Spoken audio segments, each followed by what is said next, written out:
અને આખા ગુજરાતની ઈચ્છા છે કે બનાસની બેન જ્ઞાનીબેન જીતવી જોઈએ।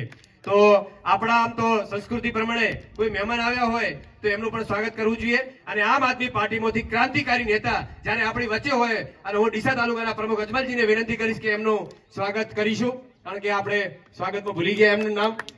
અને જ્યારે એમને પણ એક ઉત્સાહ છે કે અહીંયા જ્ઞાનીબેન જીતવા જોઈએ અને જીતાડવા માટે મોડા સાથે અહીંયા આપણી વચ્ચે હાજર રહ્યા છે। મિત્રો, અત્યારે આ લડાઈ આપણા અસ્તિત્વની છે, આ લડાઈ આપણા ખેડૂતોની છે, આ લડાઈ આપણા દરેક જ્ઞાતિની છે। સામે જેમ હમણાં ઠાકરસિંહભાઈએ કીધું કે ખૂબ તાનાશાહી છે। ડેરીની અંદર જઈએ તો ચેરમેન મંત્રી પહેલેથી હાથ જોડે કે બાપજી ભલા થાજો, ખોટા ના પડતા કે ડેરી બંધ થઈ જશે। સહકારી મંડળીમાં જઈએ તો ત્યાં ધિરાણ નથી મળતા। આ પ્રકારની તાનાશાહી દાદાગીરી બનાસકાંઠામાં ઘણા સમયથી વધી ગઈ છે અને એનો એક જ જવાબ છે કે જ્ઞાનીબેનને સાહેબ જંગી બહુમતીથી જીતાડો। આ દાદાઓ બધાએ ખોવાઈ જશે। જ્ઞાનીબેન વારંવાર કહે છે કે આપણે ત્યાં તો બે દાદા છે, એક હનુમાન દાદા અને એક ગણપતિ દાદા, એના સિવાય કોઈ દાદા નથી। પરંતુ આ તાનાશાહીનો જવાબ આપવા માટે જ્ઞાનીબેને ફક્ત તમારા પાસે, જો આપણે જ્ઞાનીબેનને બેન માન્યા હોય તો મામેરા રૂપી તમારા પાસે એક મતની માગણી કરે છે।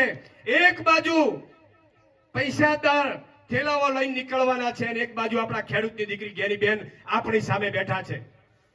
અને આજે જ્ઞાનીબેને આપણે જોયું કે ફક્ત વાવ વિધાનસભાના ધારાસભ્ય હોવાના નાતે ધારાસભ્ય તરીકે બનાસકાંઠાનો કોઈ પણ તકલીફ હશે તો એનો અવાજ વિધાનસભામાં સાહેબ ઉઠાવ્યો છે, એનો જવાબ પણ આપ્યો છે। અને આ તો લોકસભાની ચૂંટણી છે। બનાસકાંઠામાં આપણા જીવાદોરી સમાન એક સિવિલ હોસ્પિટલ હતી, એ પણ સાહેબ આ લોકોએ પડાવી લીધી।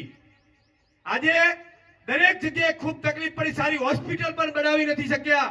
વિકાસની મોટી મોટી વાતો કરે છે અને એનો જવાબ આપવા માટેનો આ સમય છે।